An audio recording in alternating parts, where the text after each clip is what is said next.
ময়মনসিংহ শহরের যে বেসিক নগরী আছে সেই বেসিক নগরী আগুন লেগেছে একটি কীটনাশক কারখানায়। আপনারা দেখতে পাচ্ছেন যে আসলে কেমনভাবে ধাউ ধাউ করে আগুন চলছে। সকাল 10:30টার দিকে যে মাসকান্দা বেসিক নগরীটি এলাকা আছে সেই বেসিক নগরী এলাকায় বাংলাদেশ কীটনাশক যে গোডাউনটি রয়েছে সেই গোডাউনের অগ্নিকাণ্ডের ঘটনাটি ঘটেছে এবং চারপাশে আগুন ধাউ ধাউ করে জ্বলছে এবং এখনই কিছুক্ষণের মধ্যে আপনারা দেখতে পারবেন যে ফায়ার সার্ভিস চলে এসেছে এবং ফায়ার সার্ভিসের 10টি ইউনিট কাজ করে যাচ্ছে। তারা আগুন নিয়ন্ত্রণ করার চেষ্টা করছে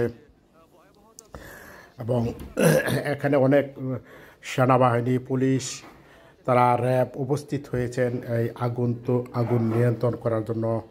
আপনারা দেখতে পাচ্ছেন যে আসলে যে মাসকান্দা বেসিক নগরীটি এলাকা শিল্পনগরী এটি এলাকা, সেই শিল্পনগরী এলাকায় মূলত কীটনাশক বাংলাদেশ হেকিম যে কেমিক্যাল নামে একটি গোডাউন রয়েছে সেই গোডাউনে মূলত এই আগুনটি লেগেছে এবং ফায়ার সার্ভিসের কর্মীরা চেষ্টা করে যাচ্ছে আগুন নিয়ন্ত্রণ আনার জন্য। এখানে যে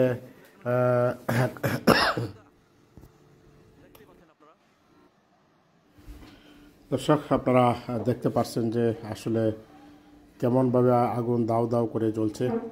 আমি এখানে যে ফায়ার সার্ভিসের উপপরিচালক আছেন ওনার সাথে কথা বলেছি।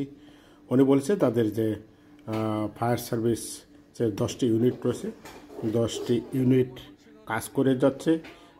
তারা কিছুক্ষণের মধ্যে আগুন তো নিয়ন্ত্রণ আনবে বলে উপপরিচালক আমাকে জানিয়েছেন। দর্শক আপনারা দেখতে পাচ্ছেন যে এখানে যে ওষুধ কারখানাটি রয়েছে এই ওষুধ কারখানায় মূলত আগুন লেগেছে যাতে আশেপাশে আর কোনো বেসিক নগরীর কোনো এতে না জড়ায় সেজন্য ফায়ার সার্ভিস তারা কাজ করে যাচ্ছে। এখানে উৎসুক জনতা ভিড় করছে, পাশাপাশি এখানে যে সেনাবাহিনীর সদস্যরা রয়েছে তারাও এখানে এসছে এবং তারাও কীভাবে আগুন নিয়ন্ত্রণ করা যায় সেইভাবে কাজ করে যাচ্ছেন। এখানে র্যাব, পুলিশ, আইনশৃঙ্খলা বাহিনীর সদস্যরা মূলত সবাই উপস্থিত হয়েছেন এবং সাধারণ মানুষ যাতে এই বেসিক নগরীর ভিতরে না যেতে পারে সেই জন্য তারা খেয়াল করছেন এবং কাউকে ভিতরে ঢুকতে দিতে যাচ্ছেন না এবং মাসকান্দা থেকে যে রাস্তাটি রয়েছে সেই রাস্তাটি ব্লক করে দেওয়া হয়েছে যাতে কোনো দুর্ঘটনার ঘটনা না ঘটে এবং এই বেসিক নগরীতে যে আগুন লেগেছে বা কী পরিমাণ ক্ষয়ক্ষতি হয়েছে এই ক্ষতির পরিমাণ এখনও কেউ বলতে পারছে না বা কেউ নিশ্চিত করে বলতে পারছে না যে কত টাকা বা কী পরিমাণ ক্ষতি হয়েছে।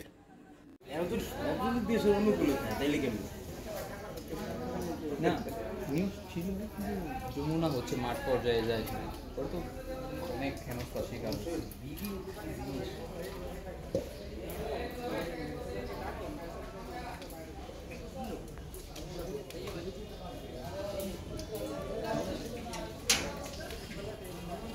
আসলে আগুনের সূত্রপাতটা কীভাবে হয়েছে আমরা তো জানি না। আমাকে এখানে বিসিকে একজন বড় ভাই আমাকে ফোন দিয়ে বললো যে আপনাদের এই পাশের গোডাউনে আগুন লেগেছে, আপনি দ্রুত ঘটনাস্থলে চলে আসেন।